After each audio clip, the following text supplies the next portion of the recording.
Dan tanpa diduga-duga, tentakelnya Michiru langsung menusuk seluruh badan roh jahat tersebut.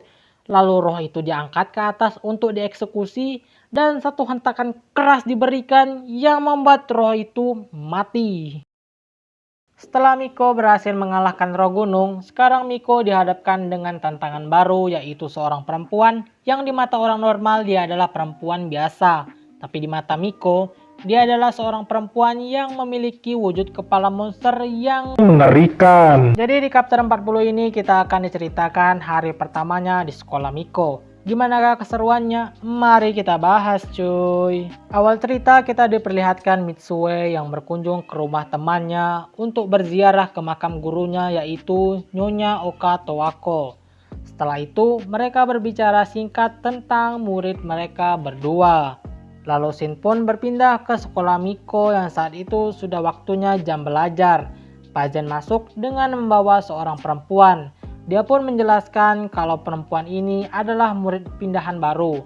Lalu saat ingin menyebutkan namanya, ternyata dia tidak ingat karena keseringan coli. Lalu menyuruh perempuan tersebut untuk memperkenalkan dirinya sendiri. Perkenalkan, namaku Ichijo Michiru. Salam kenal semuanya. Dan semua murid di sana pun terkagum-kagum karena kecantikan yang dimiliki Michiru. Miko berpikir sepertinya cuma dia aja yang bisa melihat sosok monster di perempuan tersebut. Sementara yang lain melihatnya seperti manusia biasa. Lalu Pak Zen mempersilahkan Michiru untuk duduk. Pas lewat di depan Miko, Michiru pun mencoba menyapanya. Miko pun menjawab tapi sambil memalingkan pandangan. Hana yang melihat itu pun berkata, "Kamu kok nggak sopan gitu, Miko?" Miko yang mendengar itu ya merasa nggak enak juga sih sebenarnya. Dia pun mencoba menyapa balik dengan lebih sopan, walaupun bingung letak matanya di mana. Setelah jam pelajaran Pak Zen selesai dan menunggu guru selanjutnya datang, Hana pun mencoba menyapa dan memperkenalkan diri ke Michiru. Dan dibalas dengan baik oleh Michiru. Panel pun berpindah ke murid lain yang melihat sebuah majalah. Dan terlihat di sana ada sosok Michiru yang ternyata dia adalah seorang model yang cukup terkenal cuy. Murid di sana pun makin nempel sama Michiru. "Kamu langsing banget ya. Wah, kamu model ya. Sugoi." Banyak pujian yang diberikan ke Michiru. Lalu salah satu murid pun mencoba menyentuhnya secara langsung. "Rambutmu indah sekali. Boleh dong pegang?" Miko yang melihat itu langsung berteriak, "Jangan! Gak boleh tiba-tiba pegang rambut orang, gak sopan itu." Hana yang heran bertanya, "Ada apa Miko?" Maksudku ini adalah hari pertamanya." Salah satu murid yang langsung paham pun menambahkan, "Miko benar, dia bukan untuk tontonan, bubar-bubar." Dan pas juga Pak Guru sudah datang untuk melanjutkan pelajaran. Miko mengingat kejadian saat ada murid yang ingin memegang rambutnya Michiru. Dan inilah yang sebenarnya terjadi cuy. Untung aja Miko berhasil mencegahnya kan.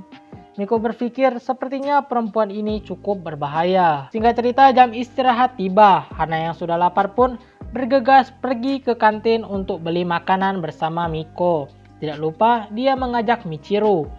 Lalu datang murid lain yang ingin juga mengajak Michiru makan bareng. Tapi dia lebih memilih pergi bareng Miko. Singkat cerita, sampailah mereka di kantin. Terlihat di sana banyak jenis roti yang pastinya enak-enak semua. Hana yang melihat itu kebingungan harus beli yang mana. Dia pun mencoba menawarkan roti ke Michiru, tapi respon yang diberikan sepertinya sangat-sangat tidak family friendly. Loh, kok teman gua mau diserang? Apakah stres nih cewek kan? Dalam kebingungannya itu, dia melihat tentakelnya Michiru menunjuk ke arah roti berbentuk ulat. Oh, ini pasti kode-kode nih.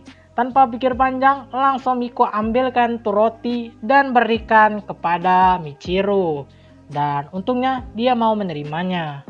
Walaupun Miko tidak bisa melihat wajah Michiru, tapi dia bisa tahu apa yang dia pikirkan lewat tentakelnya. Miko pun berusaha sebisa mungkin agar tidak membuat Michiru marah. Lalu datanglah Yuria yang juga ingin makan di kantin. Dia terkejut karena melihat badan Michiru yang sangat tinggi.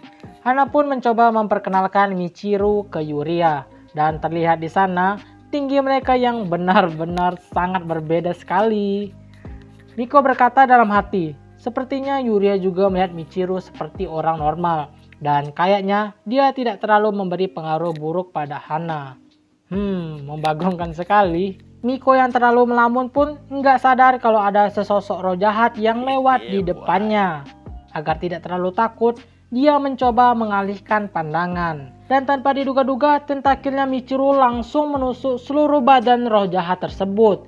Lalu roh itu diangkat ke atas untuk dieksekusi dan satu hentakan keras diberikan yang membuat roh itu mati. Miko dan Yuria yang melihat itu hanya bisa terdiam kaku. Tapi sepertinya Yuria salah mengartikan. Dan sampailah di puncaknya, yaitu saat mereka makan bersama. Miko sangat ketakutan karena ya duduk sama monster cu. Siapa yang gak takut dah. Miko pun berinisiatif untuk menemui Mitsue atau Rom untuk menanyakan tentang masalah ini. Lalu scene pun berpindah ke Rom yang saat itu sedang live stream main game. Dan sepertinya udah cukup famous nih orang. Ada yang donate lagi.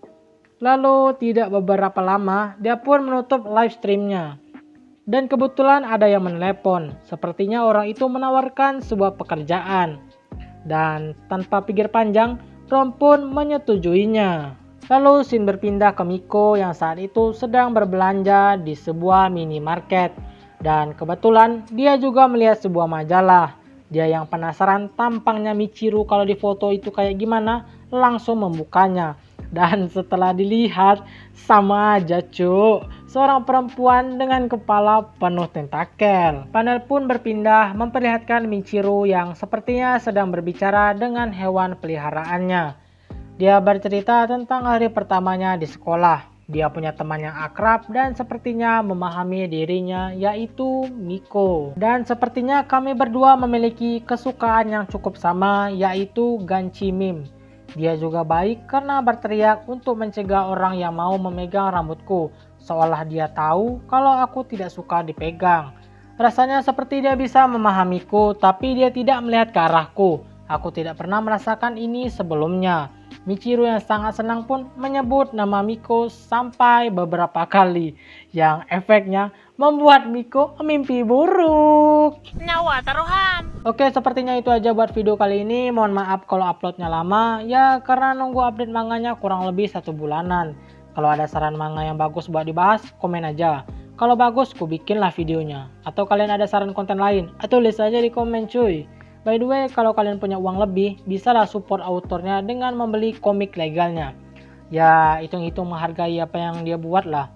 Oke lah, itu aja. Makasih buat kau yang udah nonton. Kalau suka dengan video seperti ini, bisa like, komen, dan subscribe. Thank you.